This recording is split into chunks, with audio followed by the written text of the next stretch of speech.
So I'd like to call the meeting to order, please. 4:30.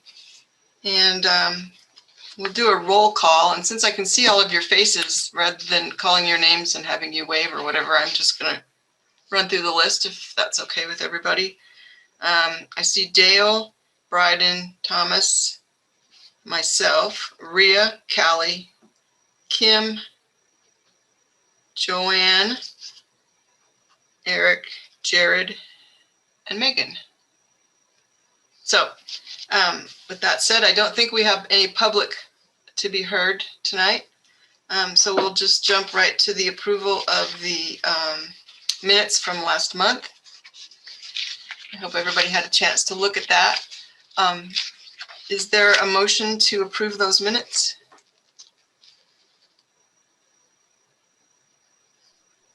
Bryden, is there a second? Tom, okay. So we have Bryden and Tom. All in favor of approving the minutes, please raise your hand. Okay, so all of the members vote to approve. Are there any against? No, so that passes unanimously. Okay, moving right on to accessions then. Eric, if you would. All right, I will share my screen.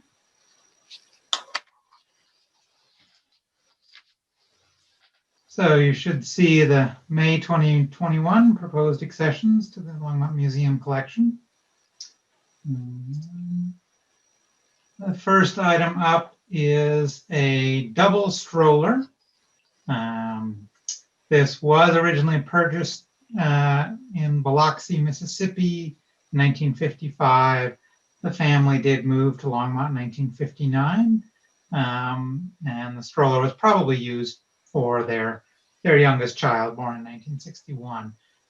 But one of the reasons why we did take it is because it really does document a part of women's domestic life, 20th century childcare, and these are areas that we're certainly wanting to continue to develop and document. Any questions on that accession? I love the name, the Folderola.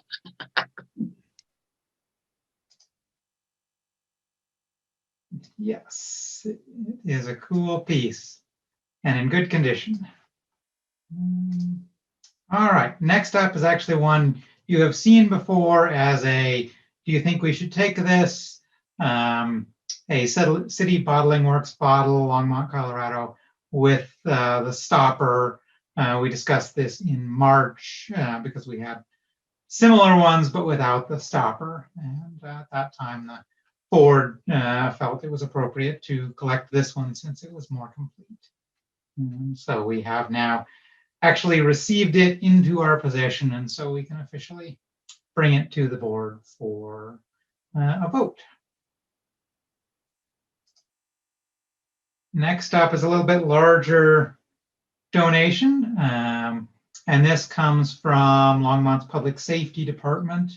Public Safety does always request a condition. Normally we don't accept conditional donations, but because it is another city department, we've made an exception in past donations from Public Safety, and it is a condition that if the museum ever deaccessions any part of the collection, it must be offered back to the department, specifically the leadership of the department, for their decision before we can move to any other disposition. The actual donation, there's a number of digital photos from the flood of 2013, and then some hard copy photos, one of Pumpkin Pie Days, I don't know exactly how they ended up with it, and one of a police car at, I believe it's 5th and Baker Street in probably the 1950s, as well as a newspaper that, interestingly enough, is about an air raid siren that is in our collection, so it seemed appropriate.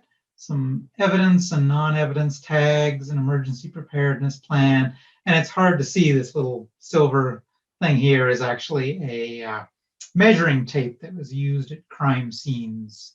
So kind of an interesting, if this object could talk type of thing.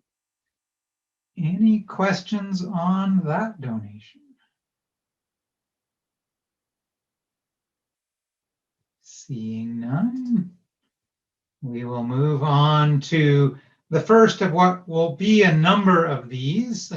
This is the only one for this month, but as part of the Longmont 150 exhibit, we are collecting glasses from all of the active local breweries, distilleries, and cideries in Longmont.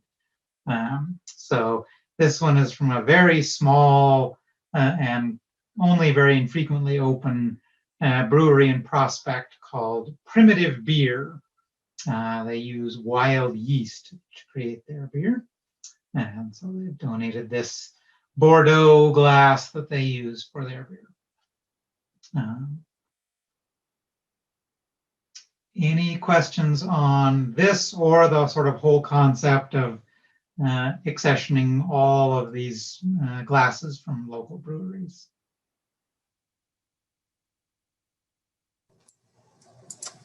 How did you decide on doing glasses, Eric, as opposed to cans or something else? Part of it was we wanted something that we knew was clean and didn't have, residue in it. So that was one thought.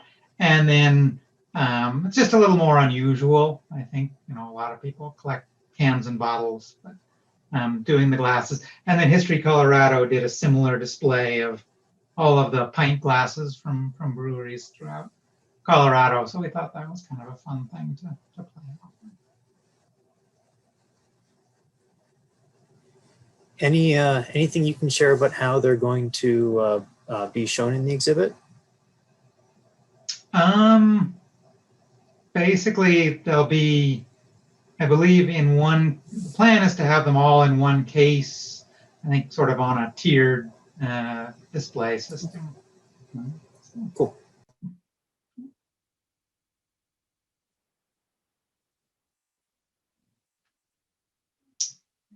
All right, nothing else. The last item is one that when we sent it out was pending delivery. It did arrive. Monday, May 17th, steam engine, the bundle wagon, and these butter making tools all arrived at the museum.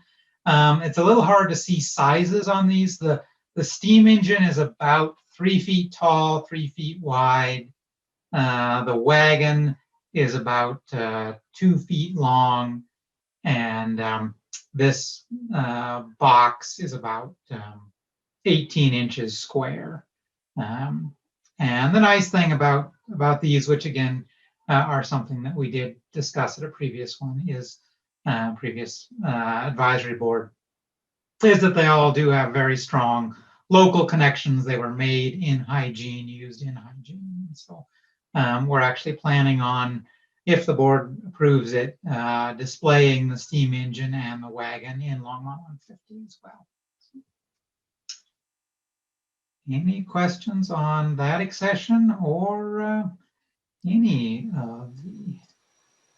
Oh, I have one quick question that may not matter, but you said cideries. Did you say you were including distilleries as well? Yes. The plan is to include all of the alcohol producers in Longmont, assuming they make glasses. If not, we'll use some other piece of collateral that they have. Okay, thanks. If nobody has any other questions, then is there a motion to accept all of these proposed accessions? I'll make a motion to accept all of the proposed accessions. Thank you, Rhea. Is there a second?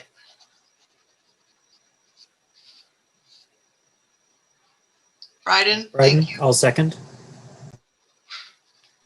All in favor of accepting of these proposed accessions, please raise your hand. Okay, that is all of the voting members. Opposed? Anyone opposed? No, so that is a unanimous approval of the proposed accessions that have been presented today. Thank you. And Kim, would you like to give your report? Sure, as soon as I can find my mute button. Can you all hear me okay? Okay. So we've got a lot of things going on in tonight's meeting, so I thought maybe I would just go over a few items on this report, if I can get my computer to work for me. And then, of course, chime in with questions if there's anything on the report that you want to know more about. We are working with Senza Architects. We talked about this last time we met, that they're working with us to do the master development plan. And we actually launched a community feedback event last Saturday. And then there's going to be another members event that happens on June the 3rd from 5 to 7. And of course, you are all invited to this if you're interested in seeing the boards in person. We also are going to be launching these on our Engaged Longmont website soon. We're just getting some edits done for that process to happen, but it should be, but I would think by the end of the week, we should have it up on Engaged Longmont. And we can go over, we can share them tonight, but I don't want to spend that much time on them since there's going to be some other opportunities for you guys to take a look at them. But basically what has happened and what I want to make sure you all know about is that in this process, Harold Dominguez, the city manager, instructed us to include the 500 seat performing arts space that was part of the phase 2 of the feasibility study. So Tom, if you recall from your question last time, and I wasn't at liberty to say last time, but now I am, that essentially we've been asked to look at the phase 2 part of that feasibility study to see if there's any chance. I mean, we don't even know for sure if it's possible given parking restrictions and code and that sort of thing. But the city manager really just wanted us to be able to take a look at it while we were in the process of doing our master planning anyway. So to take advantage of this moment when we're working through these planning processes with an architect to just see if there's any way we might be able to accommodate that 500 seat facility. So we don't really know the outcome of possibilities yet. I do think that one of the things that we have landed on is that the only way we will be able to accommodate a 500 seat facility at our site is if we do a parking garage. Which sort of adds a whole other level of expense to the project. So we're kind of working through all of that right now. So we'll see. The event that we had last Saturday was actually, there was a lot of very, very positive response to the idea of including a performing arts space.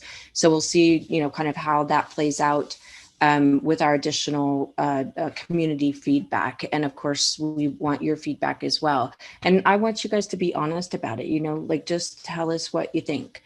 And I'll share those drawings with you guys soon too. We're also working on another part of our strategic plan, which is the interpretive plan. And I think that process is moving forward really nicely with Beth Kaminsky. And big thing for us, given the last year plus that we've been going through, is that we're going to be moving back to our normal hours June the 1st. And so that's Monday to Saturday, 9 to 5, and then Sunday, 1 to 5. And we had actually chosen that date long ago based on when we were starting our summer camp activity. But it ended up jiving nicely with the new mask orders and moving to clear. with the Boulder County Public Health Order. So we're still waiting on final determinations of mask wearing in public spaces, but in private spaces, we're actually able to go unmasked at this point in time. And so I have a feeling these things are going to start moving pretty quickly, that we'll see less and less restrictions around this. And I included the language from the public health order if you were interested in seeing that as well. So we are opening back up slowly but surely. We don't have any pending events scheduled for the auditorium, which is kind of the big thing that we deal with when it comes to these different capacity limitations and mask wearing and all of that, because it's a 250 seat facility. But we will be dealing with that when it comes to the fall. So even when it comes to our rentals, that's kind of what we're looking at is fall is going to be the big time where we start making some decisions. We're going to introduce Megan here in a minute. So that shows up next on the report that she started on May the 10th. And we are unbelievably excited to have her with us. So we'll introduce her and have you all introduce yourselves to her in just a minute. You may have seen that our seasonal newsletter is back in print. Hopefully you all got yours in the mailbox. I know that we've gotten some feedback already that people are excited to see that back in their mailboxes again. So that's exciting. During this time of the Impressionism exhibition, we sold 38 memberships and either sold or renewed 38 memberships. And then we've also sold or renewed 4 Giving Club memberships. So that's great. We're starting to see some uptick in our, see some decline, of course.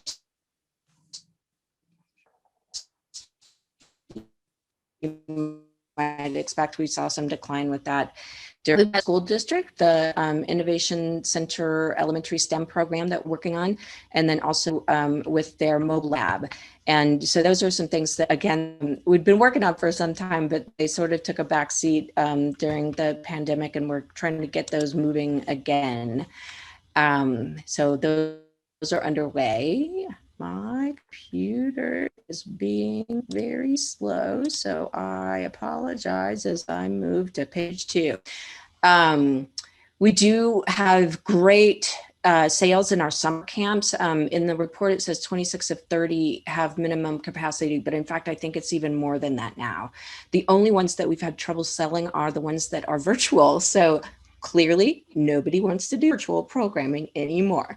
So that's actually, I think, a very good sign as well. So we're doing really, really great. And I think we'd set some limits based on our being very conservative about the number of, like socially distancing and that sort of thing. But I think, in fact, given some of these new orders and distancing mandate, we probably will open those up to even more people. So that's going to be great for our revenue, just FYI.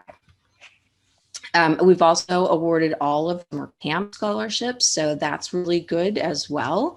Making sure that we reach some people who otherwise wouldn't be able to afford it. We're always glad to do that, to expand that more in the future with Ben's help, of course.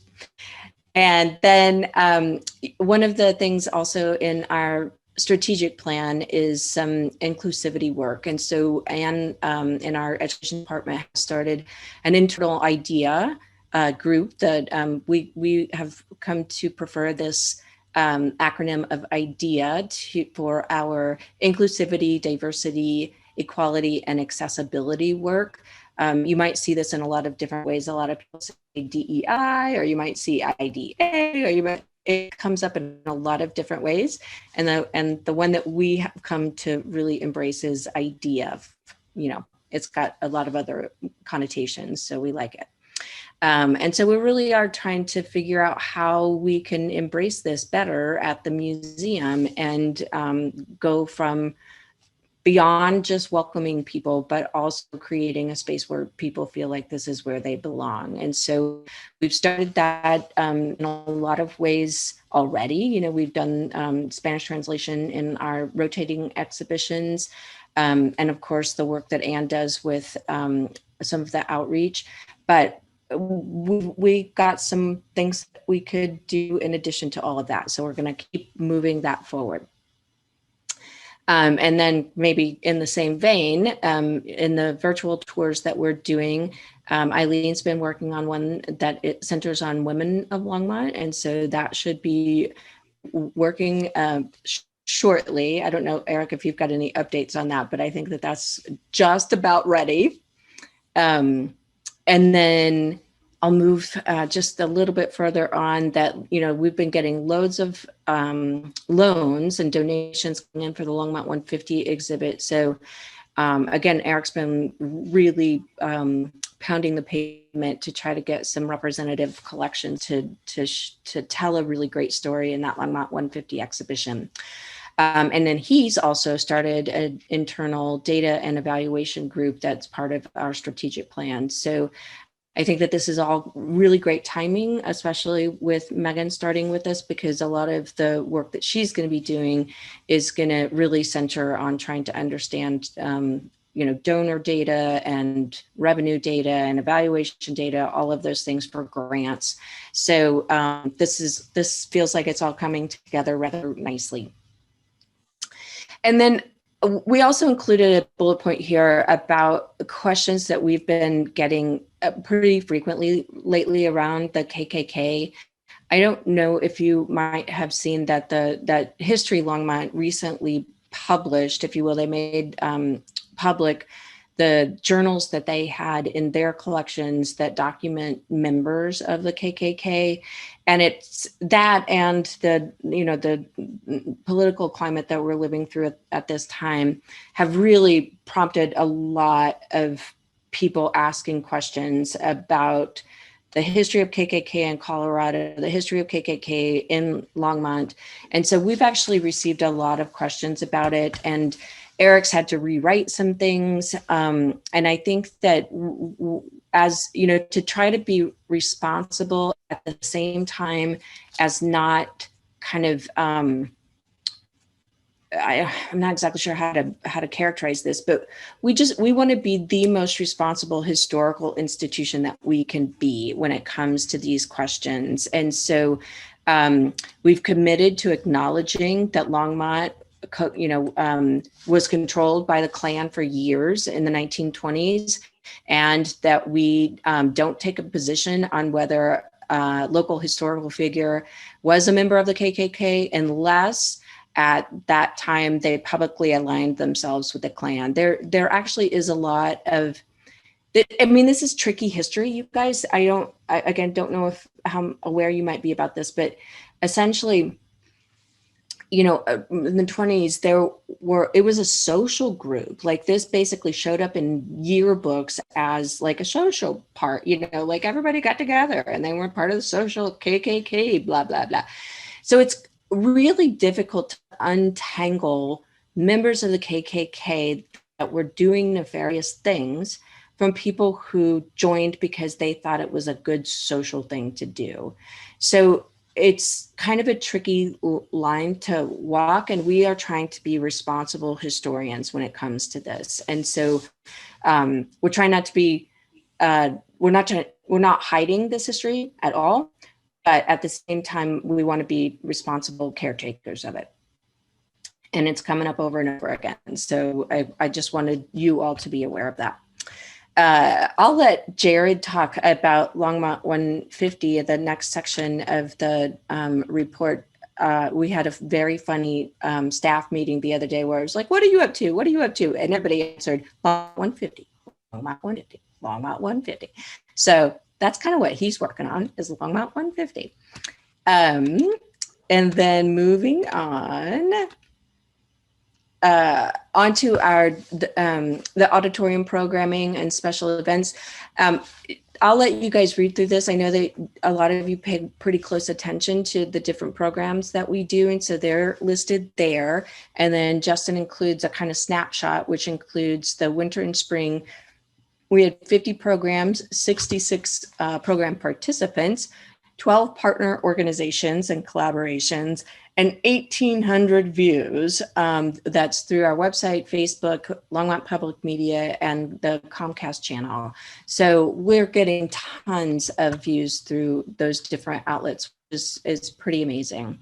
And then we've got a couple of different entries here for our rentals, which since we wrote this report have actually ticked up even more. We're starting to get a lot of inquiries about rentals at the museum, and that might be expected that, as people are starting to kind of re-enter, they're also looking at events and things like that.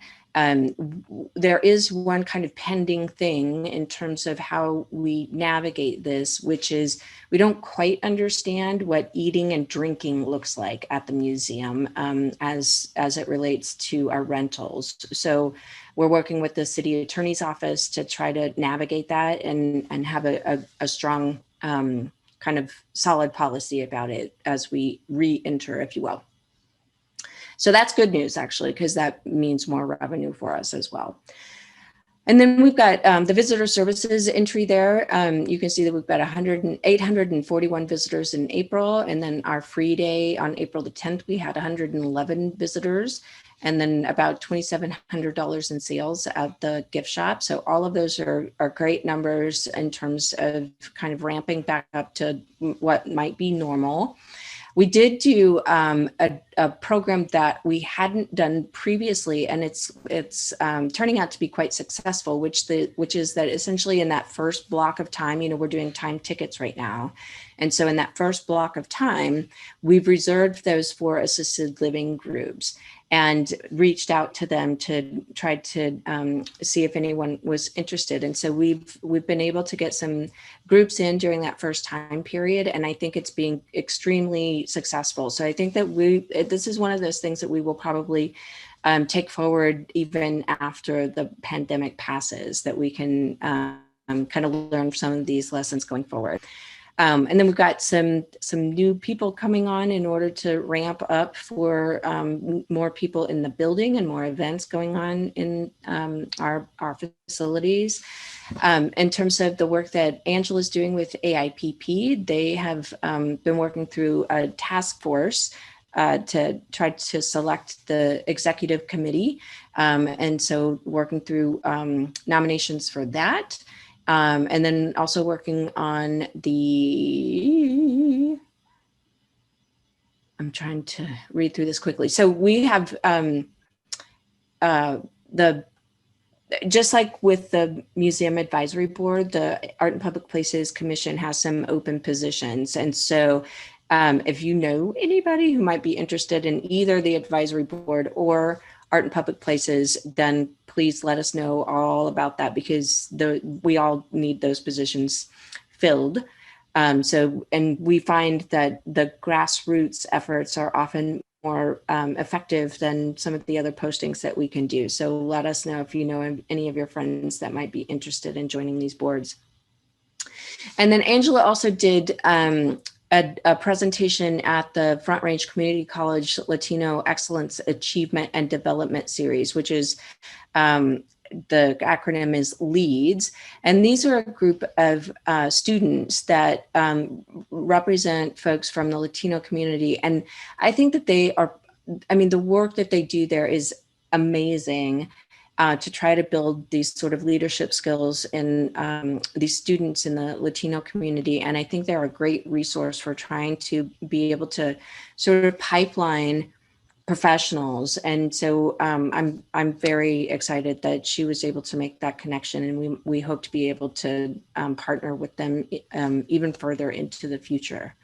So that was sort of quick. Has anybody got any questions for me? Okay, I am available if you do find any questions. So let's see. I'm trying. What's next on our agenda, Eve? Did you want to introduce Megan? That's why I was asking. I would love to introduce Megan at this time. So what I would love to have us do, if you guys don't mind, is everybody can turn on their microphones and you can introduce yourselves. But first, let me let you guys know that Megan Peters started with us on the 10th. She is our fund development manager, which is the city's terminology for basically, raising money. And we adore her already, and we're so excited to have her on our staff and to be able to help us really put a lot of energy in some private fundraising. So Megan, tell us a little bit about yourself, and then we'll have everybody else introduce themselves to you. Sure. Hi, everyone. Like Kim said, my name is Megan Peters, and I'm so excited to be here with you all. Thank you for having me and letting me come to this meeting. Let's see about me. I have been in fundraising for a little over 10 years now, which is hard to believe. But I most recently was working in child welfare. But before that, I had a lot of experience back east with an arts and cultural organization, the Greater Hartford Arts Council, where we served as an umbrella organization that helped fund and support a lot of different arts and culturals in our community. And so I'm thrilled to be back. It's my first time working for a museum and a city, so it's a lot to learn, but it's been really wonderful. And I'm just really excited to see where this all goes. Thank you so much. Eve, do you want to tick people off, or you want me to tick people off to introduce you guys? Doesn't matter. All right, well, will you introduce yourself first? Okay, I'm Eve Lacey, and I'm the chairman of this board. I do a lot of volunteer work at the museum, including the memberships, and that's about all there is to know, I guess. It's so nice to see you. I was in a meeting with Joan yesterday, and she was singing your praises. So I'm very excited to see you. Great. Well, thanks. If I can help you, let me know. I will. Same. She's being very humble. Eve is our volunteer who puts in the most hours every year for like ever. So yeah, she's fantastic. We adore her. Callie, it's your turn. You're up. Hi, I'm Callie Cordova. And I am the newest board member. Dale. Nice to meet you. Hi, Megan. Welcome. I'm Dale Bernard, and I'm just finishing my first term and applying for my second. So, which has to be done by the end of this month, May 28th, I think. Yep, 28th. And we're also pleased to have you. Thank you. So nice to see you. Tom. I'm Tom Kurtz. I believe I joined this group last summer, maybe August. Haven't met any of you directly, but maybe someday. But we welcome you, Megan. I'm a retired hospital CEO of about 45 years.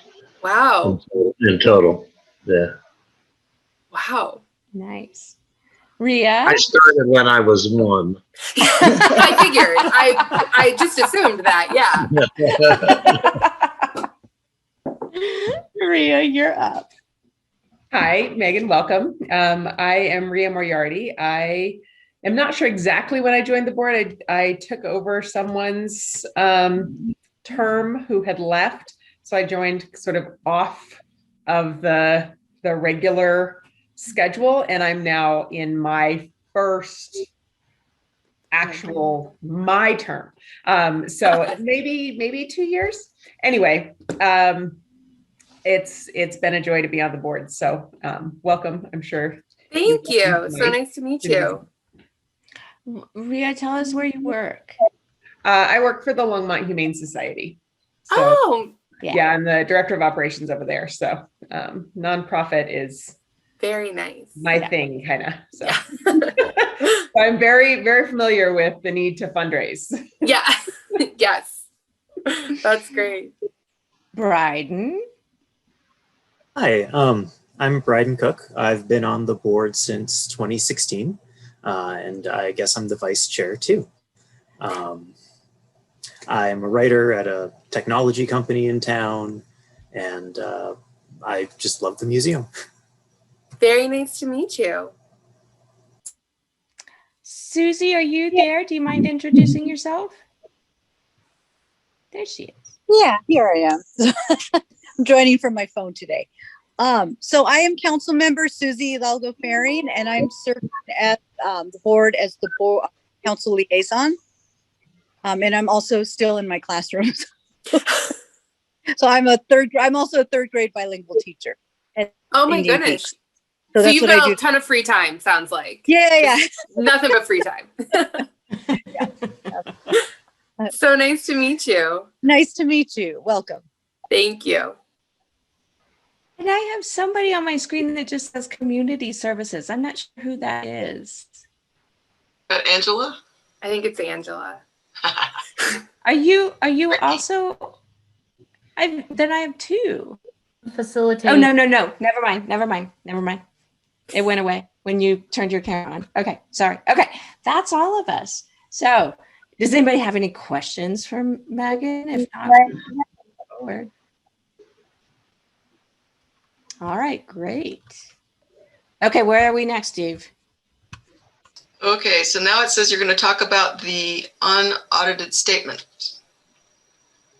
Okay, let me really quickly, is there a spot? I'm sorry, I don't have the agenda open. Is there a spot to talk about the master development plan, or? It's down in the new business, but I mean, you can get to it then if you want. Nope. I will go to financials. I'm going to try to share my screen. Let's see if this works.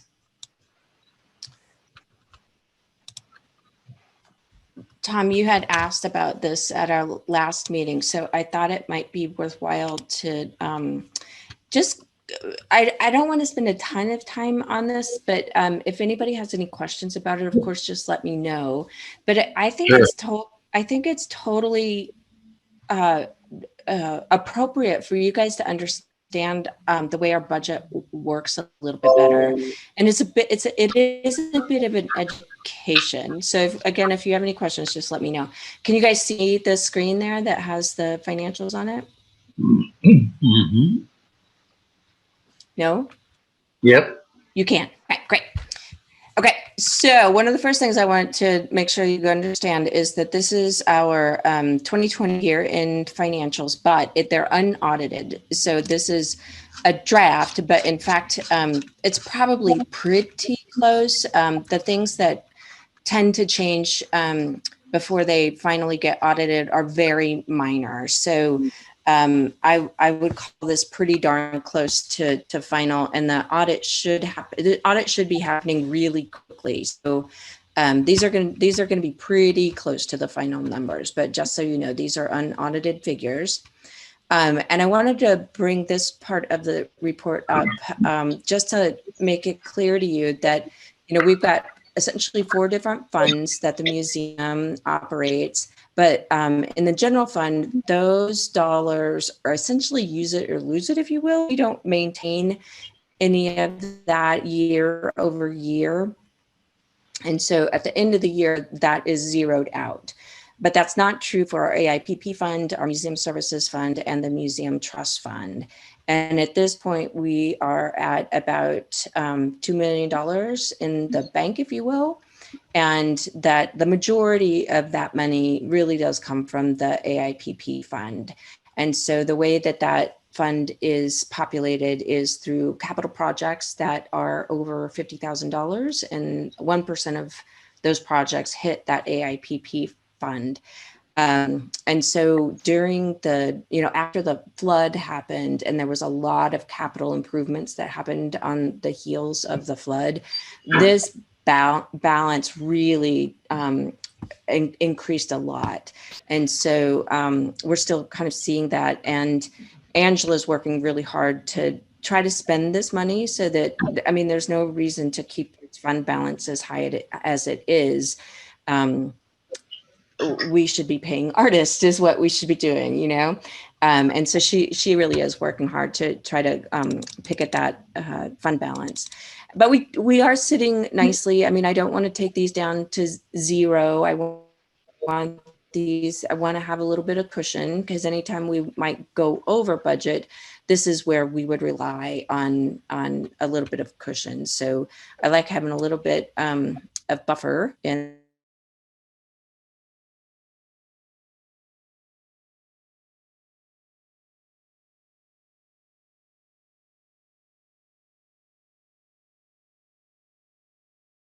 Actually, the way that the city is funded is through taxes, and we generally speaking get about $1 million of subsidy through the general fund every year.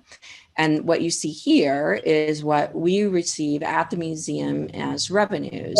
So what you're seeing here is that basically this figure, the total of our expenses, equals this figure, which is the total of our revenues, always. That's always true.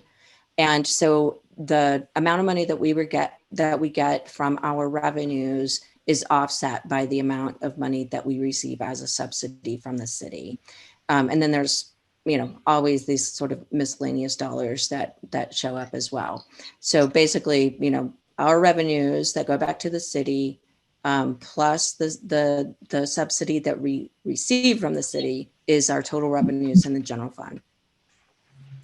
AIPP, as I talked about, essentially is funded through these capital projects. And so generally, and Angela, you're here, so you can correct me if I'm wrong, but I think we usually see about $200,000 in revenue every year. Like I said, that there was an exception after the flood, and there were a lot of capital projects.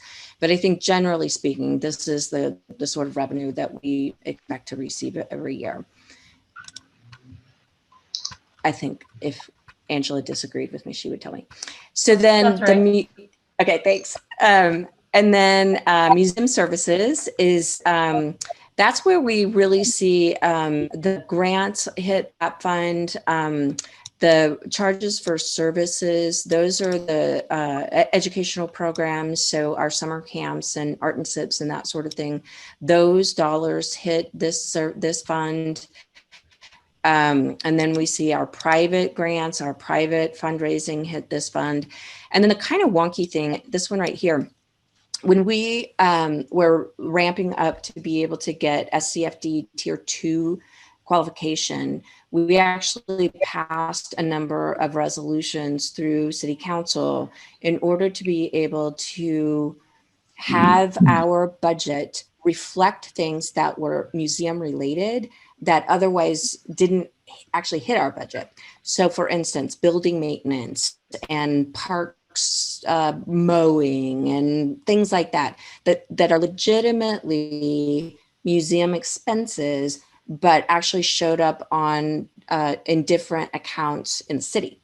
And so when we were ramping up to try to get SCFD Tier 2 funding, that was one of the things that happened, is that there was a resolution, several resolutions actually that happened, so that we could just essentially have a transfer in to reflect those dollars, but then essentially an immediate transfer out. And I kind of think of it as like, we paid our bill, right? So we paid our bill for facility maintenance. We paid our bill for mowing the lawn. We paid, and so what you see is that this dollar figure, in essence, is countered by this dollar figure. There's a little bit of a difference, but essentially they are a transfer in and then a transfer out. But what it does for us is that those actual expenses hit our budget so that we are able to achieve that SCFD Tier 2 threshold. So those are the things that end up in that museum services fund. The museum trust fund is a funny thing because it's kind of a relic from the olden days. And we've reserved it essentially as the fund where we do all of our transactions for the gift shop. And so we do, it's that one is easy. That one is basically gift shop expenses hit the expense category, and gift shop revenues hit that budget. So that one is actually a really easy one to track. So with all of that said, our total revenues for 2020 are about $2 million. And we, for just this is kind of as an aside with this little educational tutorial, but the threshold for SEFD Tier 2 revenue is about $1.8 million. So what we would do, and this is kind of a wash, but basically what we do is we take that figure and we subtract the amount of money that we got from SCFD, like that they don't count their own revenue when determining that threshold. So essentially this is SCFD money. There's a little bit different, but mostly this is SCFD money. And so it would be this figure, the $2 million figure, minus this figure that would tell us what our revenue threshold is for SCFD purposes. So that's a quick and dirty tutorial about our financials. I am happy to take questions if anybody has any. I know that that's probably a lot. And if you want to dig into this and ask me questions later, that's fine too.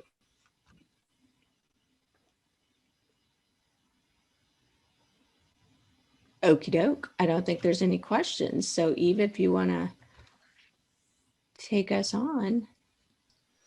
Okay, I do not have a report. So Jared, would you mind giving us your presentation?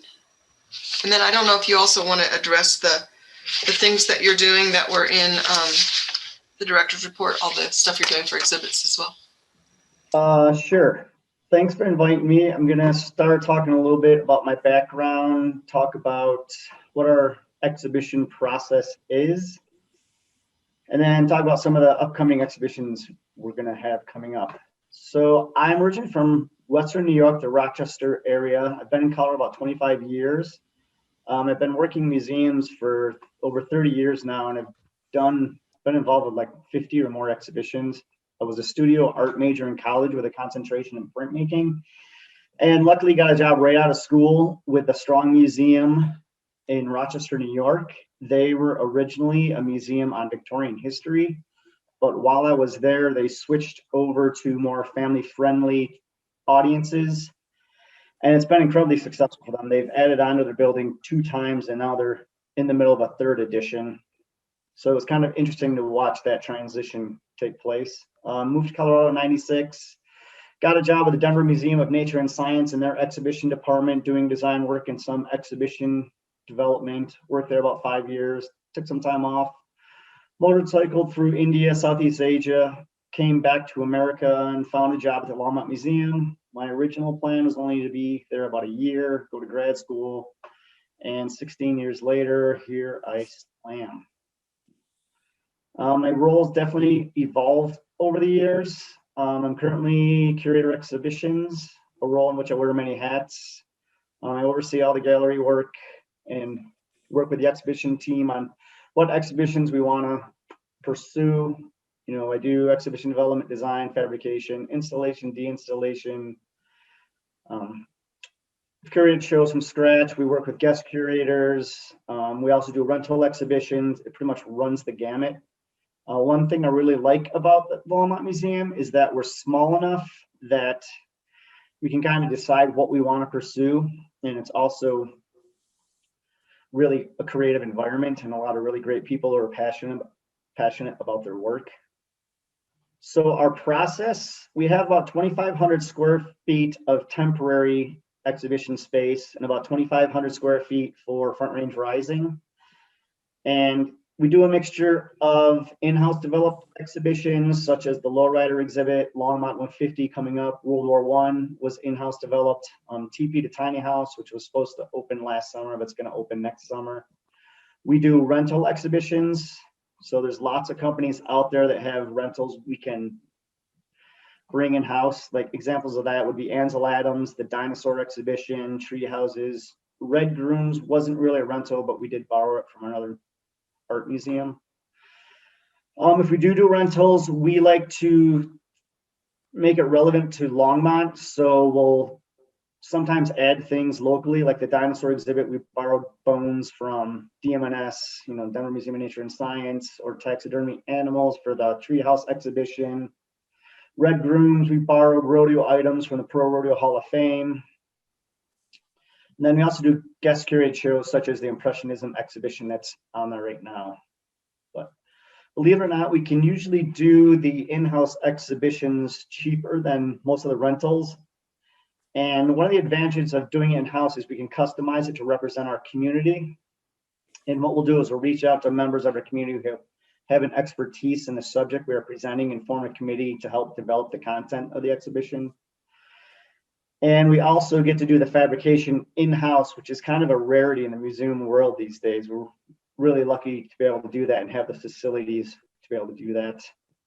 We've also started a paid internship program. So we're working with students interested in exhibition design and fabrication, mostly from CU, their environmental design program.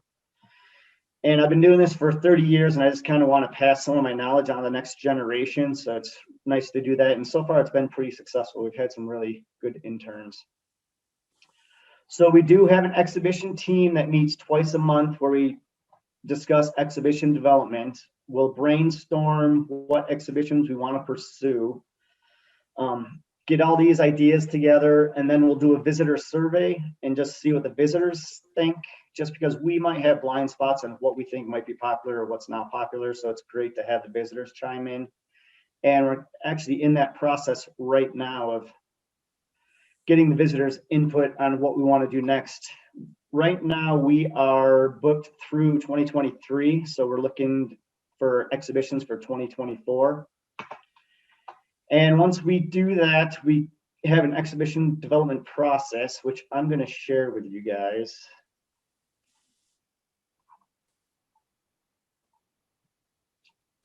Which I believe it's this one.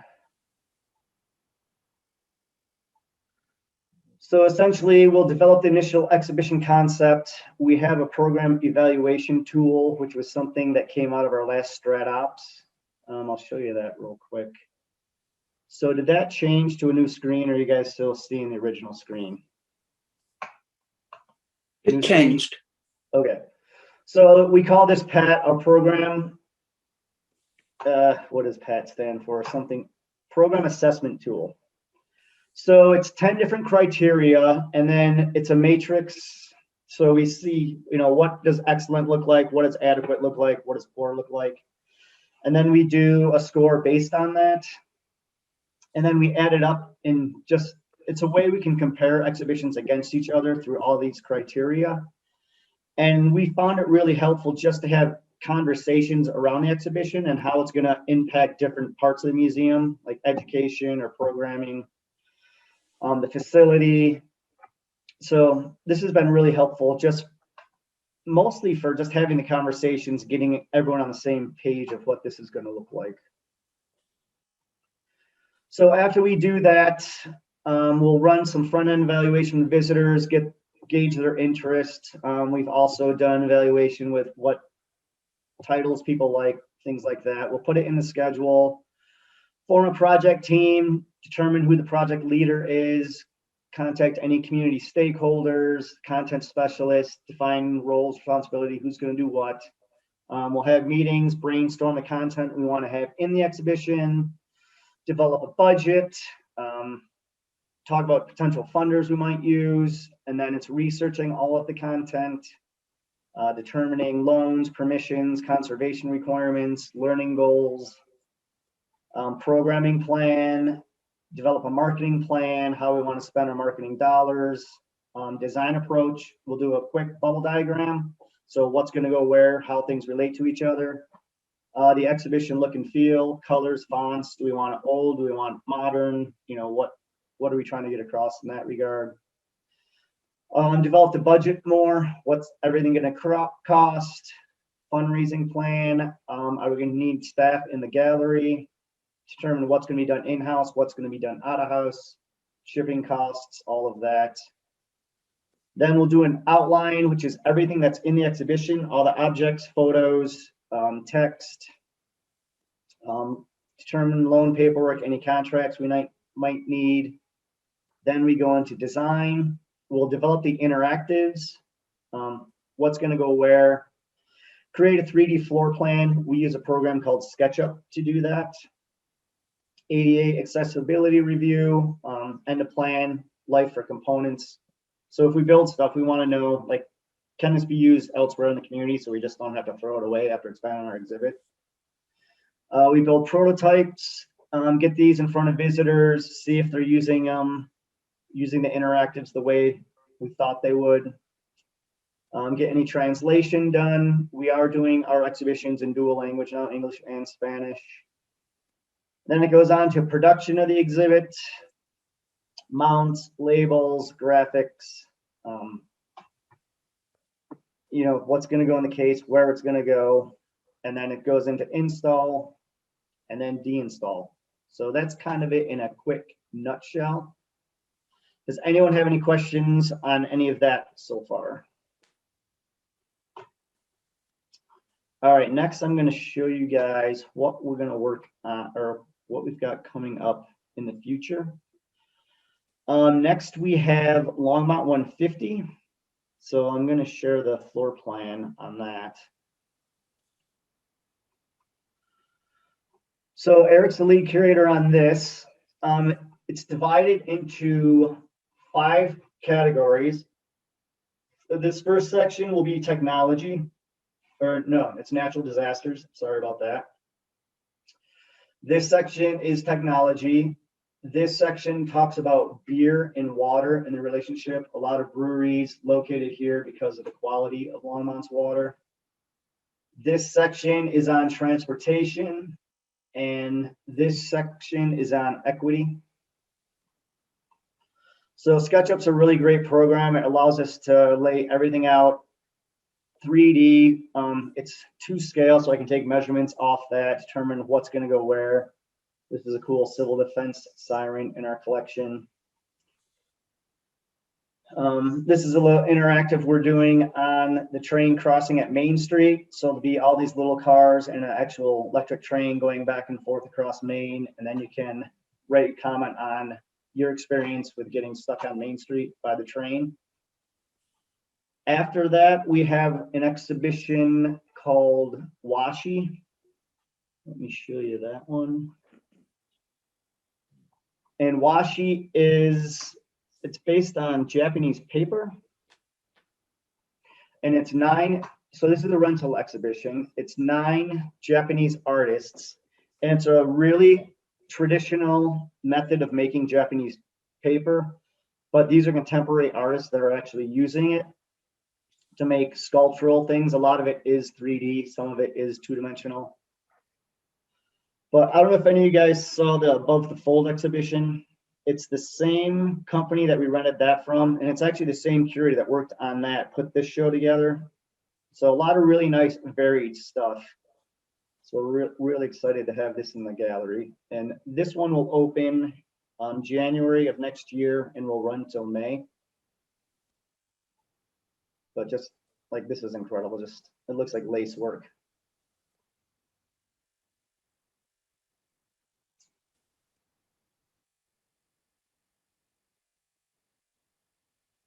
So that's Washi. Next, after that, is the Teepee to Tiny House exhibition. So that one, we were supposed to install it last summer. So we have this one about 80% built.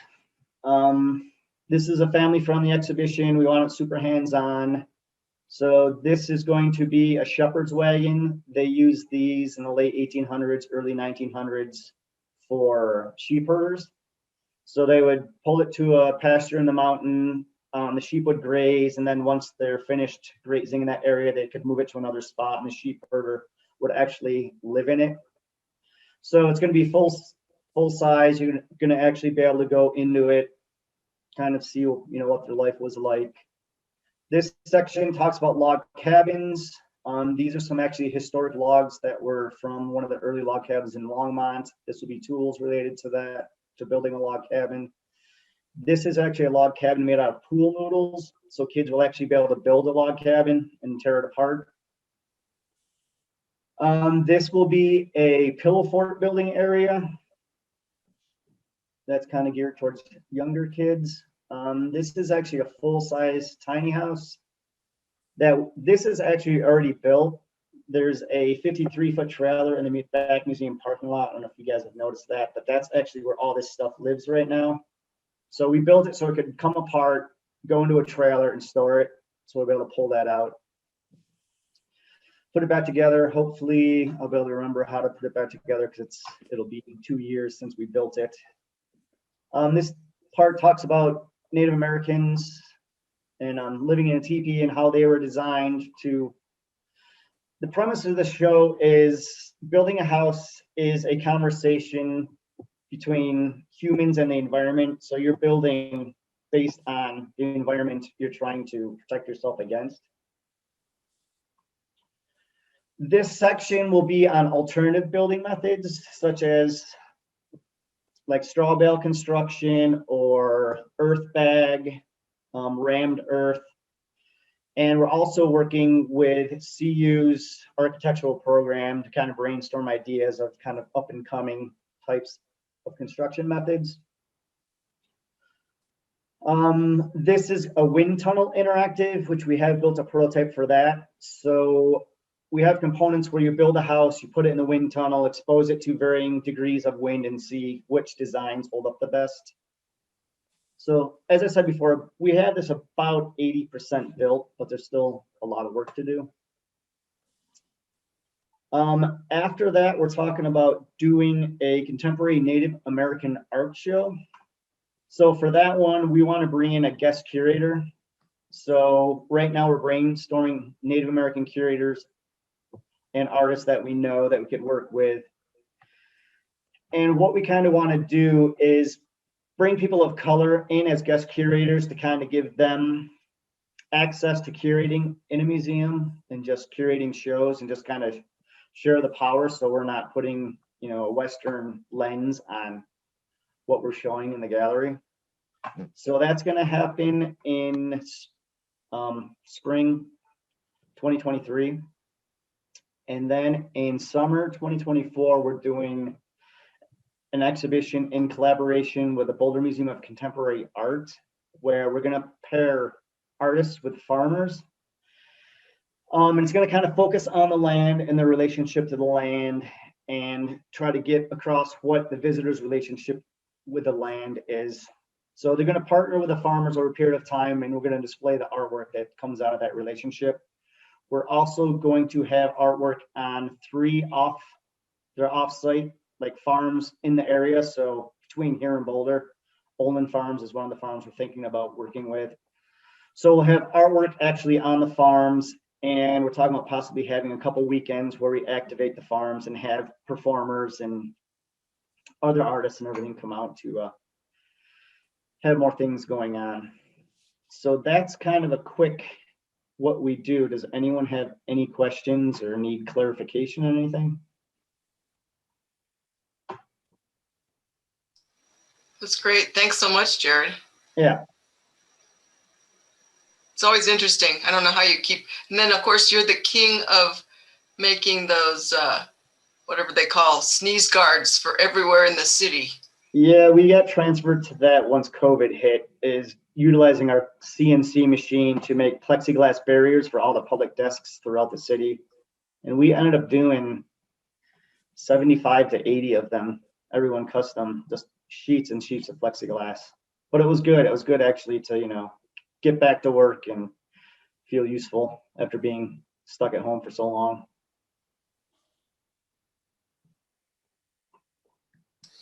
Does anybody have questions? Guess not. Thank you. Yeah. I'll just add that I think Jared is a total rock star. Like, he can design anything. He is so good at working with students and being a mentor. He is such an incredible asset to the museum. So I sing his praises often. And it is a team effort. We do have a really great exhibition team, which is nice just to get input from educators. You know, Eric's a really great historian in his perspective. Eileen, the registrar, Joan is part of that, so we have marketing included, just so we can cover all these different bases and look at things from many different perspectives. And it really helps also to have community members as part of the team too, just because we're a small staff, so we're not experts on everything. And there's so many passionate people out there in the community that know so much about so many different things. So just to tap into that, and it also builds excitement within the community when you do that. You know, instead of just being top down saying these are what you should learn, it's good to go out in the community and rely on their expertise and just see what they want and what they think is important. And we try to do visitor evaluation. It's something we can do a lot better in exhibitions, but hopefully we'll be able to get a position that can focus on that on a more consistent basis. But we do try to put it into our process. Great. Thank you. Thanks, Jared. The only thing I wish is that you had shown us pictures of the shop. Well, if you guys are ever in the building and want a tour of the shop, please let me know. I love showing it off. A lot of people don't realize it even exists, but it's for a small museum, we have a really nice facility. We're really lucky. In a very small space. Yeah, we do run into storage issues quite a bit. That's why you see containers on the parking lot. That's overflow. Cool. Thank you. Okay, so now the next thing on the list is some old business. The land acknowledgement statement update. Looks like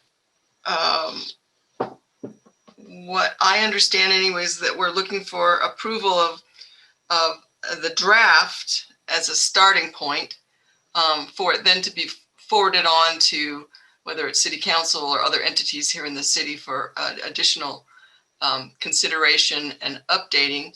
And I don't know, Council Member Hidalgo Faring, did you want to speak to it at all? I think Eric has a copy of the current draft that maybe he could put up for us.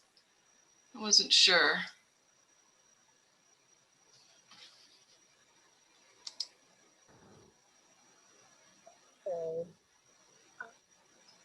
No, and I think when we met with Carmen, something we had discussed was, the idea of having something that is short. And Kim, correct me if I'm wrong, wasn't there going to be a space, I think on the website or something where we could, where we would be able to have like a longer, more historical context, or maybe, I don't know, maybe that was something I had in my notes. Yeah, we had talked about that because I think that based on some of the inclusivity work that Carmen has been doing, there are these sort of expanded statements, but functionally, it would make sense to have something short, especially if we're hoping that City Council will adopt it and recite it with frequency. Okay. Yes. Yeah, and I think for us, and this would be something that I would really heavily emphasize with our city council and members of our staff, is we have to also put this into practice. Otherwise, it's just words. So we have to kind of make that commitment. So I think when we had that resolution for the climate emergency, so taking concrete steps to address the climate emergency. So if we are going to move forward with having the land acknowledgement, a statement recognizing the historical, the land that we reside on right now, what were the traditions of this land before we arrived, then we need to also show that in our practice. So, I want to make that commitment as well. Right. So I'll also share the list that Carmen shared with me that I think goes to that point, that ultimately there is action behind this. And a lot of, been a couple of projects that Angela's been working on, where we think that this is going to come into play, that there are going to be collaborations with the Northern Arapaho. So Art in Public Places is working on some relevant projects. The Longmont Sister City is forming an official sister cities relationship with the Northern Arapaho, and that is the first in the country, you guys. This is kind of been in the works for a while now. And I don't know that people really understand the significance of it, because it really will be the very first time that this kind of relationship has been established with a sovereign Native American nation. And so I don't want that to go unnoticed. We also, Carmen is also working on an intergovernmental collaboration with Boulder County, City of Boulder, and the City of Longmont to develop a co-management of open space for Indigenous use. So that's things like a sweat lodge. We're talking about doing a sweat lodge at the Sandstone Ranch space. And so they are also working on additional space for traditional use at Sandstone Ranch. And then, there are things like the quilt that is at the Civic Center that Jared actually helped mount and install. And, one of the other many things that he ends up doing. But I do think that trying to understand the bigger picture, and then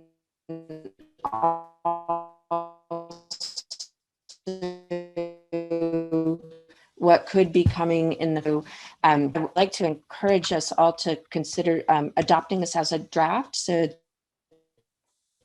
that Susie can feel comfortable moving this on to City Council,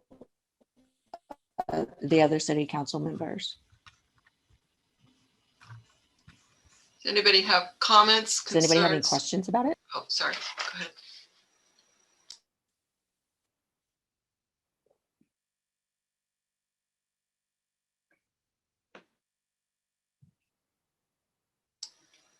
I guess not. So if no one has other comments or questions, then I guess I'd like to put it out there. Is there a motion to make this land acknowledgement statement that we have here something that the Longmont Advisory Board, Museum Advisory Board, would like to approve as a draft for further review and use in the city? So if there's somebody who would like to make a motion to do that. Tom? See Tom, is there a second? I'll second. Sorry, is that you, Callie? Okay, thank you. All in favor, please say aye. I can't see you, so. Aye. All. Aye. Aye. Any opposed? Okay, so that is a unanimous support of this particular draft. So thank you very much. Thanks for putting that up, Eric.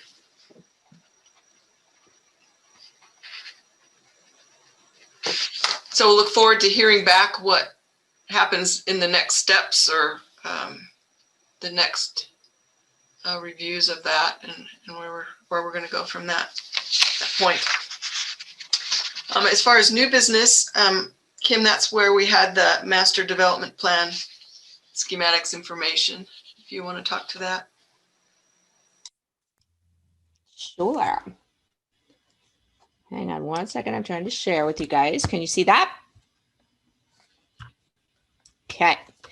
So these are the boards that are actually at the museum right now. And as we've said, there's going to be another a member event on June the 3rd from 5 to 7. So you could see these in person if you want to take a closer look at them.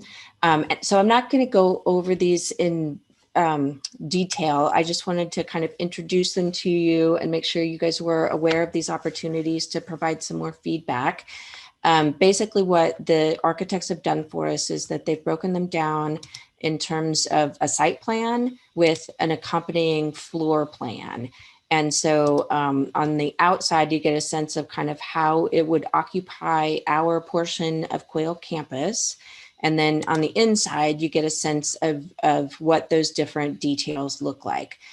So this is what they are calling concept A. So concept A ends up having all of this parking around. It's got this sort of courtyard area in front of the museum. So that space that's our current roundabout, that would go away. This is actually a new roundabout that's part of the Quail Campus master plan. And then there are these kind of connection points into the Quail Campus Park, if you will. So this would all end up being hardscape here in our courtyard with a more sort of purposeful courtyard in the back. And then once we get into the floor plan, what you see is that our loading essentially changes. So in this plan, what you see is that the kind of beige parts of this, that's the existing building. And currently what we have is that the load in is here, which is problematic from a number of vantage points. One being that we've got our back of house basically in the front of the house, but also it's really difficult for trucks to get in there. Like just technically speaking, that's difficult. So that would change to this portion of the museum. And in this version, they have added that 500 seat facility. So that's what you see here. So we've got some loading, we've got a new gallery here, a new gallery here, some new restrooms here, some new restrooms here. We've got some, this turns into a bit of a cafe, and then out onto the plaza, we'll be able to spill and have some sort of social space.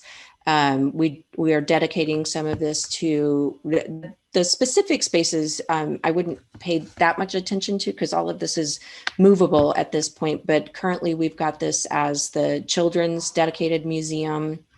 And the entry then ends up being here. One of the things that we're trying to address is I'm sure that you guys have experienced this, the ice that is in front of the museum because of our northern orientation. And so that would end up making this basically the entry point. I'm going to move on to the next one. This is the site plan for concept B. And that is without the performing arts addition. And so the entry ends up being here, which would give us even more of that sort of Western exposure and help us address the ice issue. And then the courtyard sort of expands out here. That northern courtyard expands out here with these, again, these connections to the interior of Quail Campus. And then we've got the same kind of thing happening which is that we've got hardscape here, and we've expanded what we're doing in the courtyard back here. And then on the site plan, what we're seeing, oops, sorry, it's touchy, is basically we've got a kind of similar arrangement with new gallery space here, new gallery space here, new loading here. Then we've got a cafe here and new gift shop. In all of these, we've got an expanded gift shop as well. And so the entrance is here with basically this sort of corridor to reach all of these other spaces. And then in Plan C, this is another kind of example where there is the addition of the new auditorium space, except in this, what they've done is, let's see there, is that the auditorium is on the sort of northern side. And the thing that happens with this one is that basically we create this nice courtyard that connects this performance space with this performance space. And so I think there's a lot of alignment there. And again, we've got the additional gallery spaces, we've got the reoriented loading space. And in this example, what they've done is they've got a covered parking there. I'm sorry, covered entryway there. So that's what you see here. In all of these, they have been very mindful of loading in. So some like bus drop off places and that sort of thing. Also in all of these examples, it's underparked in virtually every example. So the thing that we are considering if we do this is that we may need to do a parking structure. And what has ended up making a lot of sense is that the parking structure would go here so that we can share that with the rec center. So I don't want to go into too much more detail. Again, I'm happy to answer questions that anybody might have, but you will definitely have opportunity to look closer at these things and kind of dig into the details of it. In all of them, the architects have included sort of benefits and trade-offs to consider. And so you can kind of look at those in a little bit more detail. And so let me know if you have any questions. I'm happy to address them. And we're continuing. This is a moving, like all of this is evolving. So none of the drawings that you see here, should we consider final designs at all. This is all, trying to receive some information, trying to understand what the community really wants to see happen at this site, trying to understand how we might be able to fit it all in that location. So I am open to any questions if you guys have any on the top of your heads now.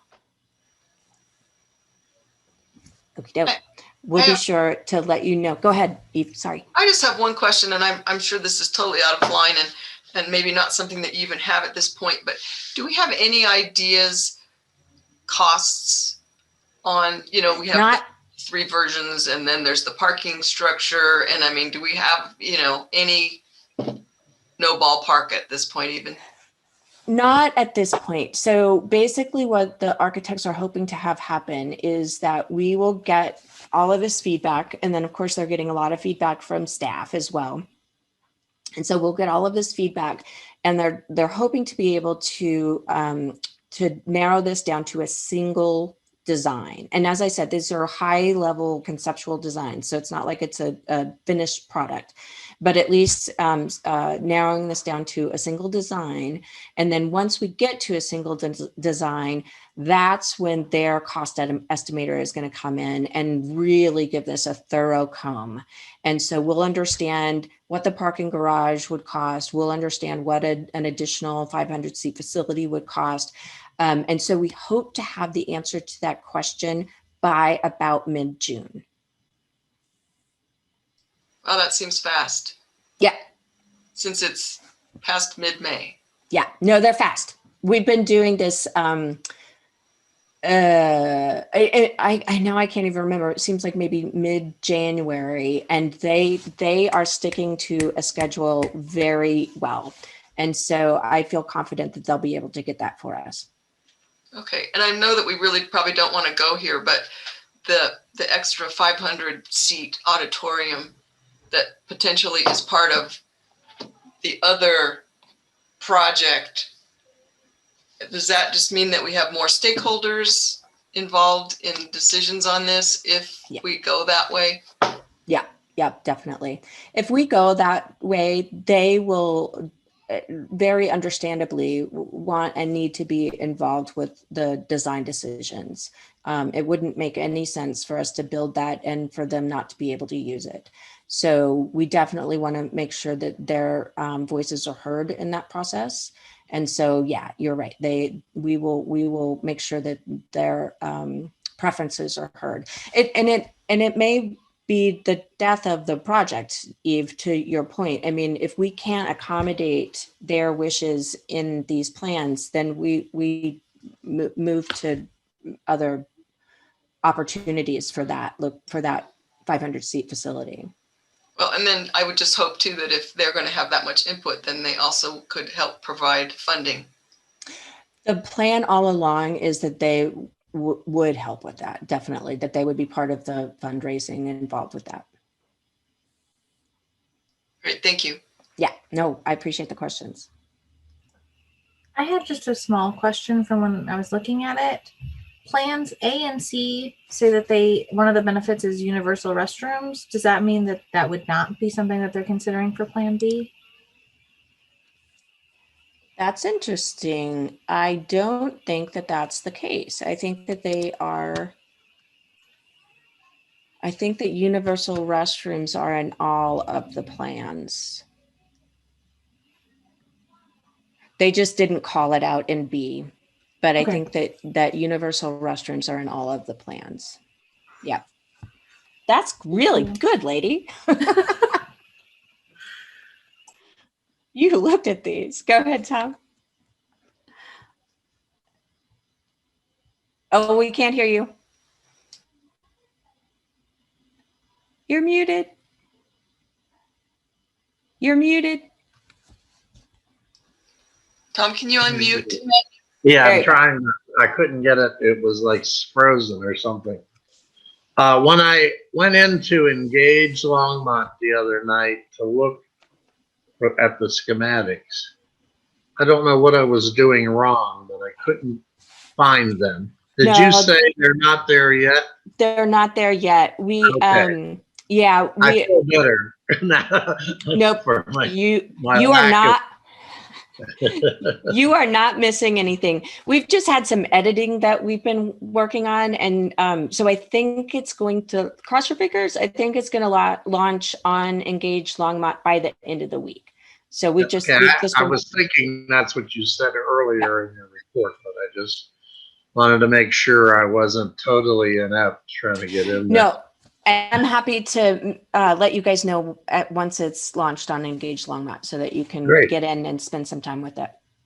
That was Sure. one of the things we learned, I think, with the event that we had on the 8th, the free day on the 8th, is it actually does take some time to absorb this. And so I do think that Engage Longmont is a great format because you could just spend some time with it, you know, and Sure. then you can give your responses. Yeah. Okay, thanks. Yeah. I think one of my problems when I was looking at them, the drawings that are in the atrium right now, my big thing, some of it was trying to really visualize what the existing layout was, you know, because looking at the other and I'm like, okay, but where is what we currently have? I found that a little bit difficult to see. It is a little bit difficult, but I'll share my screen again and to point it out that essentially it is the beige. Some of these colors are pretty similar to each other, but the bits that are drawn in this sort of gray beige represent the current building in all of these different renderings. That's very helpful because I didn't see anywhere on the drawings where it actually called that out, and maybe I just missed it. I noticed that, and so when I had them put it up on Engage Longmont, there's a little key there. So hopefully on Engage Longmont, it's easier to notice. Great, thanks. Any other questions about that? I look forward to seeing some of your feedback and hope that you share it with friends so that we can get their feedback as well. Thank you, guys. Great, thanks. It's exciting. So, are there any other board comments? Anybody have anything that they want to bring up or comment on? No? Everybody wants to go to dinner? Okay. Is there a motion to adjourn the meeting? Eve, do we need to talk about the board, the officers' positions now? If you'd like to, that's fine. Sorry, I forgot about that. That's okay. That's okay. It's not really my role. Do you want to? Oh, well, I guess as you may have noticed, my term is up. My final term is up at the end of June. So we'll need to elect, or you will need to elect, I will be gone. You will need to elect a new chairman and vice chair. So, you know, at this point, I mean, we have several people who've responded with interest. If anybody is interested, you could give Kim a call. Like I said, that's not coming up, and that'll be the July meeting. Bryden has been great in being the vice chair.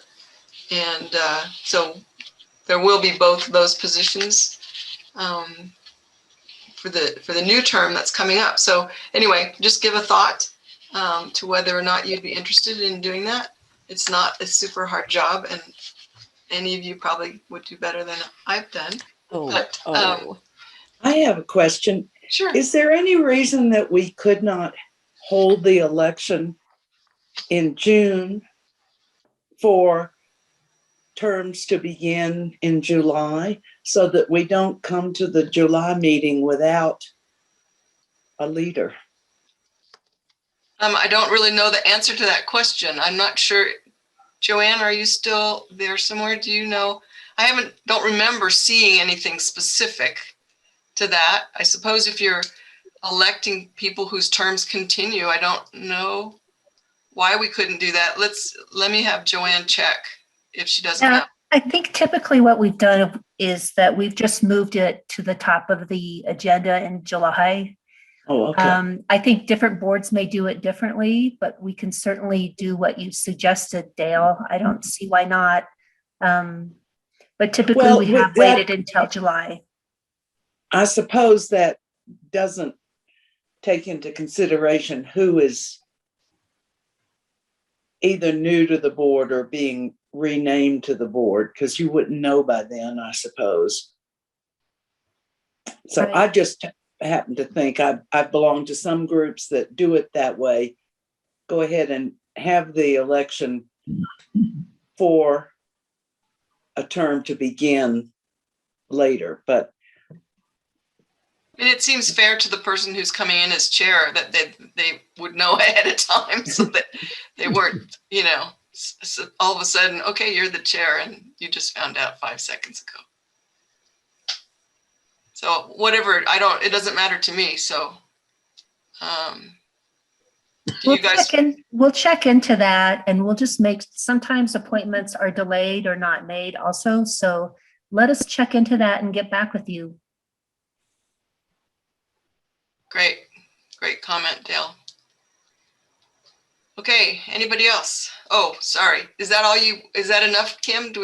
Is there anything else specifically you wanted to address? Okay. All right, so now, would anyone like to move to adjourn the meeting? I so move. Thank you, Dale. Is there a second? I'll second. This is Rhea. Thank you, Rhea. All in favor, please raise your hands. Thank you. Opposed? Okay, that passes unanimously. Thank you all very much, and enjoy the nice weather. And we'll see you guys next month. Good night, everybody. Good night. Good night. Thank you, Bye. everyone. Take care.